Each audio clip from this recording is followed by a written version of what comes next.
Hi, everybody.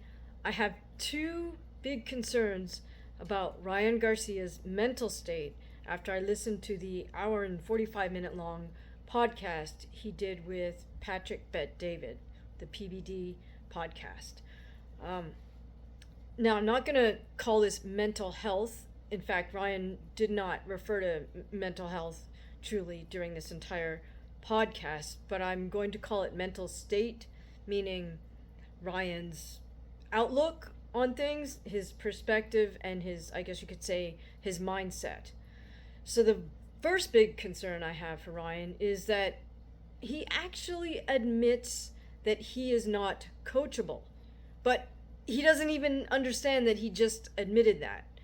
So, the words that came out of Ryan's mouth to the host were, I am coachable when it makes sense, or something to that effect. I'm coachable when the coaching makes sense to me, obviously, right? So that right there is an oxymoron.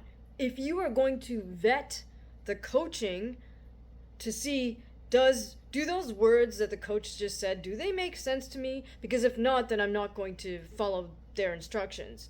If they do make sense to me, then I'll embrace it and I'll go ahead and do it. Well, that's the whole point of having a coach, is you decide that this person is able to see your blind spots. You trust their judgment to push you beyond your blind spots and improve as an athlete, or whatever area this is that you decided you need a coach for, right? And that's the relationship between the coach and the learner.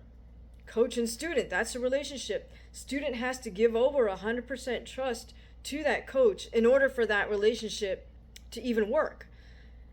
Because if you think you know more than the coach, then why are they your coach? Get a different coach, right? If you have to vet the words that come out of your coach's mouth, then why did you even sign up with that person in the first place? So, excuse me, that's that's a big concern to me, that not only did Ryan say that, but that he's blind to the fact. He thinks by him vetting the coach's words that he actually is coachable. But like I said, that's an oxymoron. So what a good coach does, they have to be more than a cheerleader, right? They can't just keep you in your comfort zone. That's the challenge for any coach or any teacher. I'm a professional teacher. It's to move students from what they already know they can do and where they're very comfortable and where they've already achieved mastery. I have to push you just beyond that into what we call the zone, right? The zone is short for the zone of proximal development, which was a phrase developed by a Russian educator. I can't remember his last name right now, but he's the one who coined the phrase zone of proximal development. Proximal meaning it's right next to. So you're in your comfort zone, and then right next to your comfort zone is that zone of proximal development, meaning it's a reach beyond what you've already mastered, but it's not so far out that you're going to get, quote unquote, your ass kicked, right? Because then that would just be sort of pointless to just give you something that's way beyond your reach. So that's what learning and that's what coaching and teaching is just constantly edging the bar up so the student can actually step beyond their comfort zone and expand it up with their learning. So even if Ryan doesn't actually say the words to the coach, like, I don't understand, why are you asking me to do this, or I don't want to do that, or even if he doesn't actually say that verbally, if he even thinks that, like he's vetting everything that the coach says, then he's not being coachable. And hopefully as a student or as an athlete, you've come to realize that if you just stop the mental analysis of the coach, like stop judging your coach, then life will get a lot more easy for you if you just immediately just program yourself to just listen and do. As Coach Benny the Jet Urquidez would say, no thinking. That's one of his mantras.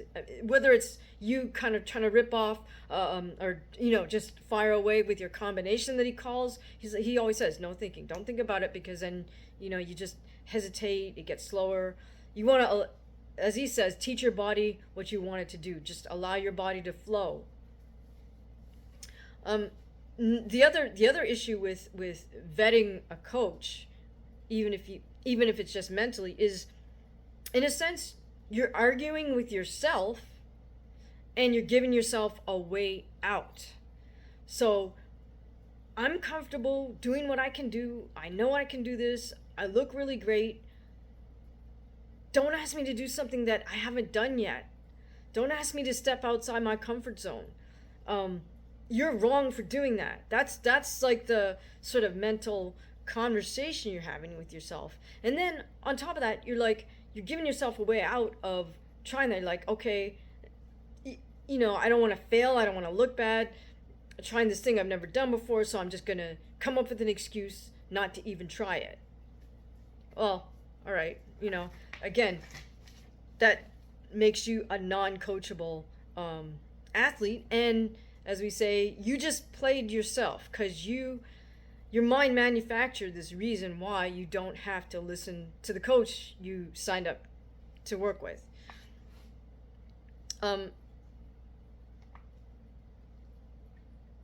The thing is, our mind is really good at just conning ourselves into staying comfortable. So you gotta literally beat yourself first. You gotta defeat that voice in your head that says, stay comfortable, just do what you're good at, whatever it is. Okay. Now,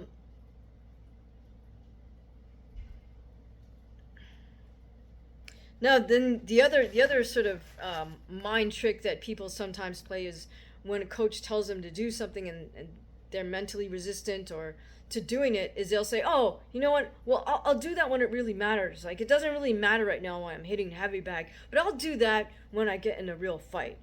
And no, you won't. No, you will not do that when it, quote unquote, really matters to you, or you think it does, because you're just never going to get to the fight, because that mindset is also just absolute mental weakness. Do it now while you practice. The way you practice is how you're going to fight. You're not just going to snap into doing something you've never done before when the pressure is on. If anything, you're going to go backwards. You're going to do less than what you're capable of showing in the gym. You're not going to surpass. That's just some Hollywood fantasy, It's just a little bit delusional to think you're going to execute under pressure. You're going to execute to an even higher level than you can during regular practice. It doesn't make sense. Okay. Now, the second half of the equation is, of course, the coach, right? But, somebody of Ryan's stature can literally hire any coach. There's probably no boxing coach on the face of the earth, except for maybe Freddie Roach, who would turn Ryan down. And I mentioned Freddie just because he's got such a full plate. And he's already established, good rapport with his stable of fighters, that he may not be willing to either expand his schedule or push someone to the side to make space for somebody like Ryan, even though Ryan would bring quite a bit of revenue. Freddie doesn't need money, so that's kind of not going to be the determining factor. And then the other thing is, Ryan appears to have sort of a movable schedule, and I know the way Freddie has things working, because his plate is so full, it's like, these are your times. This is, he's got literally a schedule for every single fighter, and you can't just show up when you feel like it or change things at the last minute and expect 8 other fighters to shift their schedule around one fighter's schedule. So that's all. I'm just kind of making assumptions about Freddie here, but that's sort of the reality. But pretty much, Ryan can have his pick of boxing coaches, right? And so if that's the case, then how dare you not pick a coach that you trust? That makes no sense to me. Or is there absolutely zero coaches on the face of the planet Earth that are good enough to coach you? I don't know where Ryan's coming with this. But just to cut him a little bit of slack, I know for a fact when he was 17, he and his brother Sean and their mom and dad came to a gym to train in North Hollywood, and I had a chance to meet them back then when they were both still amateurs. They hadn't Ryan hadn't turned pro yet. He hadn't signed with Golden Boy yet. He's sort of trying to figure out what he was going to do, if he was going to stick around, try to make the Olympic team, or he's just going to go pro. But I do remember even at that time, and the whole family is super nice people. I really love the Garcia family. They're terrific, down to earth, embracing, very lovely family.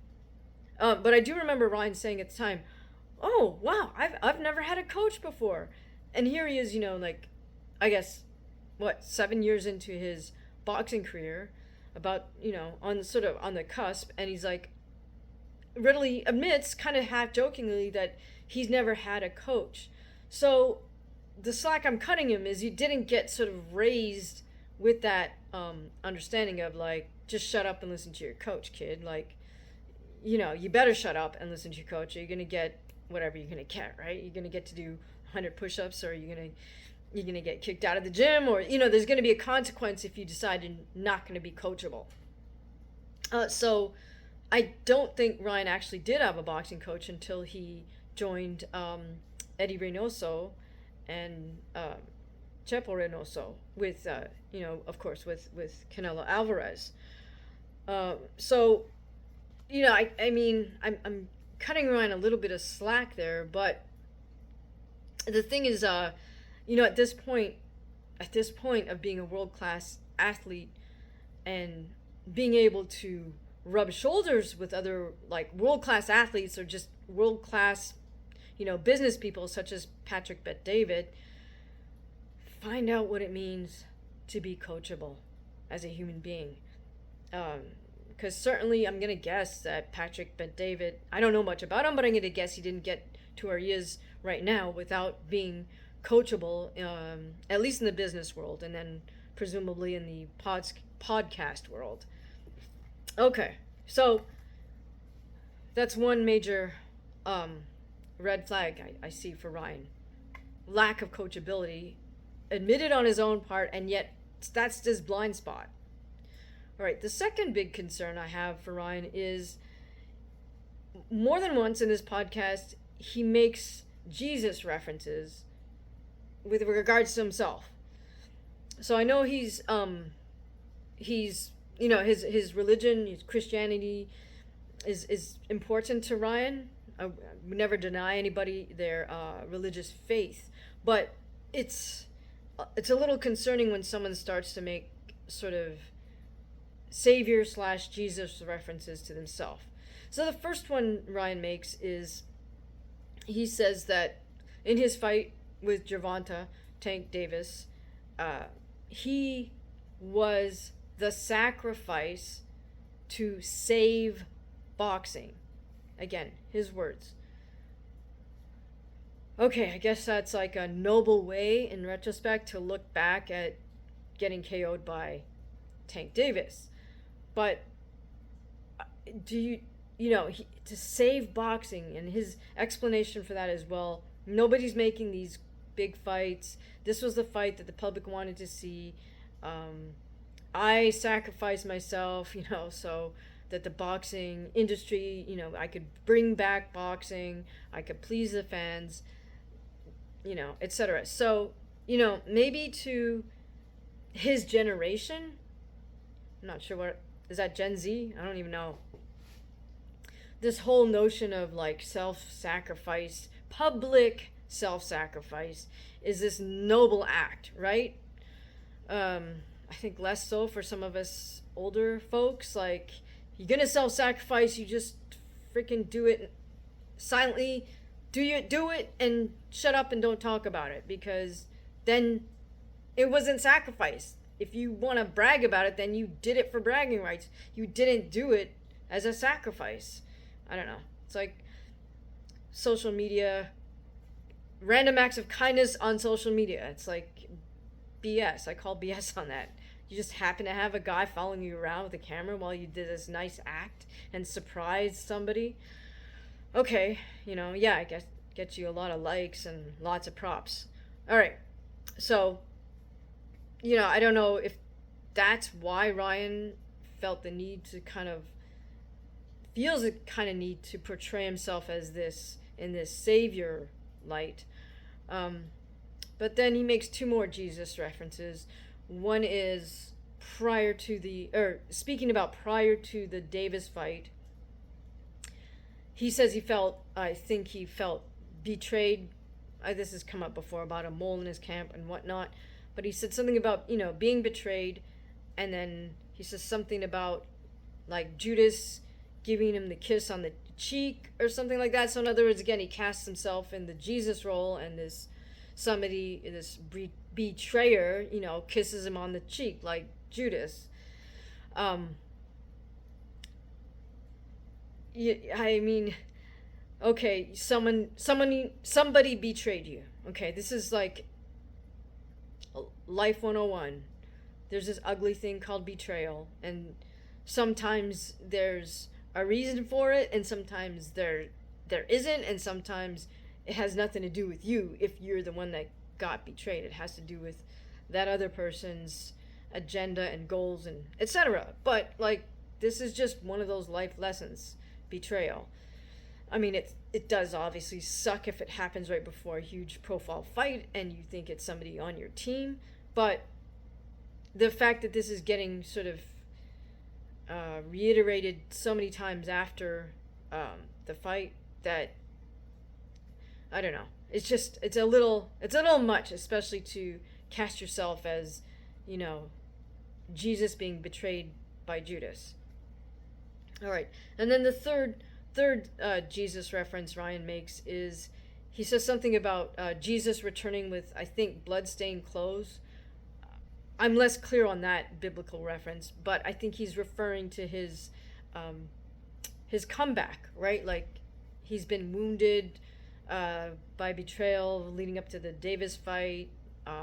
He was, I don't want to say tricked, but he reiterates again about, like, he shouldn't have signed for this rehydration clause. So he's a wounded person, and then he's returning like Jesus with these blood-stained clothes.